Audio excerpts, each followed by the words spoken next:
What's up YouTube, it's your boy Car Adventure Reg and welcome back to another video. And in today's video we're going to be talking about, should you buy a VR30 or should you get the VQ37 aka 3.7 Q50 or the aka 3.0T Q50, 3.0T or Red Sport 3.0T to be exact. Now before you guys say something, I actually did drive the Q50 Red Sport. I had it for a weekend. All right, y'all, just got to the Q50. As y'all can see, this what we're gonna be in this weekend. Okay, black just like the other car, so it's gonna fit in real good. Let's do a little walk around, man. Looking nice. See, Q50S Red Sport.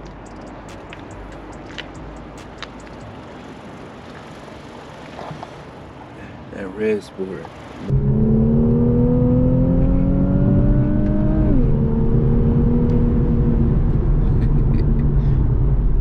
Woo.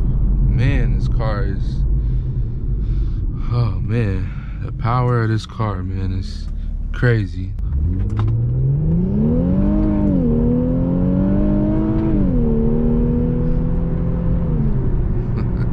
I don't know if you guys been following the channel for a while, but I used to do reactions. I used to rent cars on Turo and get people in the car and, you know, do pulls and stuff like that to get the reactions, and also used to do film content with the car that I rented. And if you go look it up, it would say INFINITI Q50 Red Sport series. I believe that series has about 8 to 10 episodes. I can't remember off the top of my head, but I drove that one. Of course, I drove this one. I feel like I can get my good input about it. So let's go ahead and talk about it. Now, if you're looking for reliability off top, I would say the 3.7. Why the 3.7? Is because NA. Anything when you get NA motor is always going to be the forced induction motor. And these motors been around for years. You know what I'm saying? And especially with the 14 models, with the VHRs, they updated a lot on this motor to make it more bulletproof than it already was. The main issue with this car was the gallery gasket, and they actually fixed that on the 14 and up motors, which is great.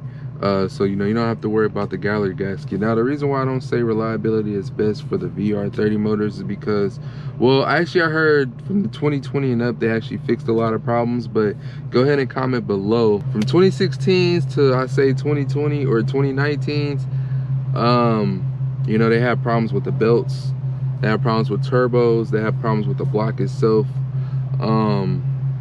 And if you're looking for reliability, I would not do it. I wouldn't do it because I'm hearing turbos go out at 50K or just a whole bunch of stuff going on with that car that I feel like is, you know, it's not worth the headache. Especially if you don't have warranty, I would definitely stay away from it, because there's no way that I would be paying money for a new motor. You know, those are expensive, you know what I'm saying? So that's something I would definitely stay away from. Now, if you're looking for power, you know what I'm saying, if you want to go fast, I would definitely say VR30. The reason why is because it already has forced induction, so you don't have to do too much to that car to make it fast. It's like little add-on, bolt-on mods. If you want to upgrade the turbos, you can, but you don't have to. You can literally do like simple stuff to get that car to like 500 to the wheel or whatever, and you know, with a good tune and all that. So if you're looking for power, I would definitely say VR30. If money's not an issue and you could afford to fix whatever problems that come up with it, I definitely say VR30, because with the 3.7 you can't add power, but it's so expensive. It's really expensive. You're going to be paying an arm and a leg. Like for supercharger, you're going to be paying like 8 to 10 bands. For a turbo, you're going to be paying like 10 to 15 bands, you know what I'm saying? Or whatever you want to do that's forced induction for the VQ, you're going to pay a lot of money for it. But the VQ is reliable too as well. So if you do that with the right tune and you install everything right, it's going to be good. For money's sake, I would definitely say VR30, because you can spend way less to get that car fast than what you can do with a VQ. It's not impossible to get a VQ fast, but the VR30 you can do a lot more things to it to make it a lot faster. or whatever. As far as like driving a car on a daily basis, I think both of them, I feel like both of them kind of like almost drive the same. I feel like with just this one, I feel like you hear more exhaust tone, even if it was stock. Like my exhaust is not stock, but even if it was stock, I feel like you will hear a little bit more exhaust tone than what you will hear with the VR30. Because when I did have the VR30, one thing that I didn't like about it is I heard more engine than I heard exhaust. That car, it is a little bit more quieter. You got to do exhaust work for you to actually hear the exhaust, and I'm real big on exhaust, so that's something that I didn't like.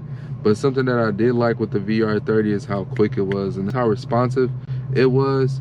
I had the red sport and it was moving. I ain't gonna lie, like that car was moving. It was fast. Like it picks up and it goes. That car is pretty fast.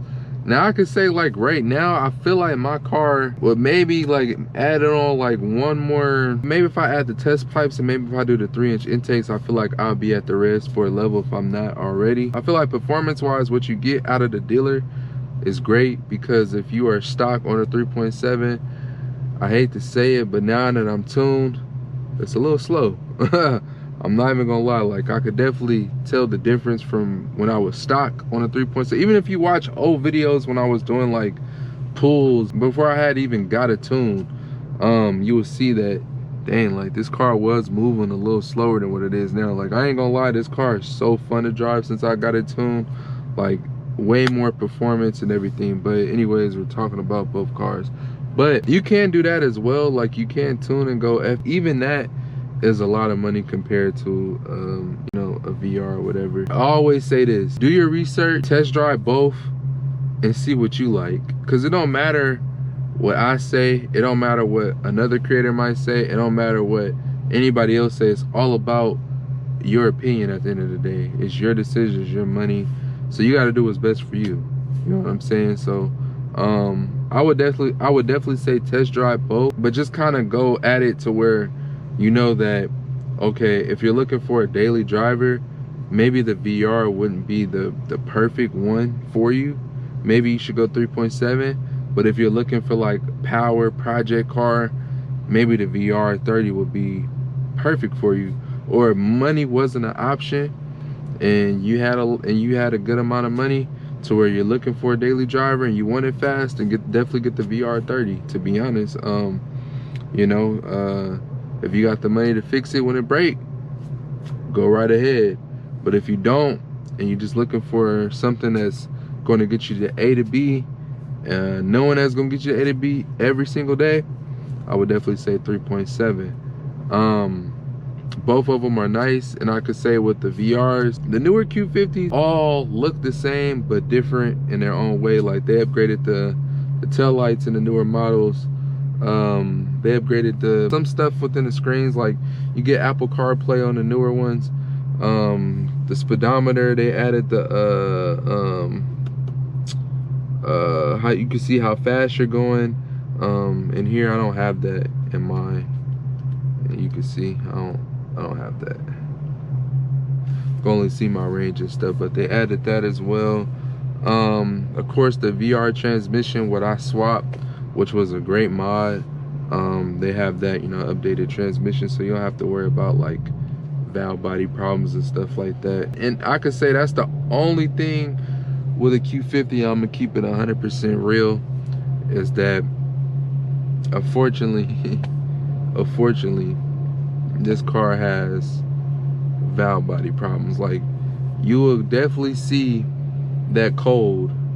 If you haven't already, you would definitely see that valve body go out. Now in some cases you could be the lucky one to where you can keep the car for a long time and it, you know, may not go out past like 150,000 miles, but you know, some of them, you know, they go out less than 100K, and that's the only thing that you have to deal with the 3.7 is the valve body, which is unfortunate. But like I've been preaching on my channel, if that does happen to you, I would definitely suggest going VR30 route, just because it's a better transmission, better valve body, and yeah, it's just better overall. Like I haven't had a problem on my VR30. It responds real good to the VQ, and everything, fast shift points and stuff like that, especially if you want to go forced induction on your VQ. The VR30 transmission supports boost, because obviously the VR30 is boosted. So yeah, that's the only downside when it comes to the 3.7, is that you will have to deal with that valve body. But that's about it. But like I always say, you guys, just do your own research, man. At the end of the day, it's not my money. I'm not buying it, you guys are buying it. Do your research, do a ton of research, go out and test drive both of the cars and just see what you like, and go from there. But I hope you guys enjoyed this video. I hope it was informative for you guys. I'll catch you on the next video. Peace.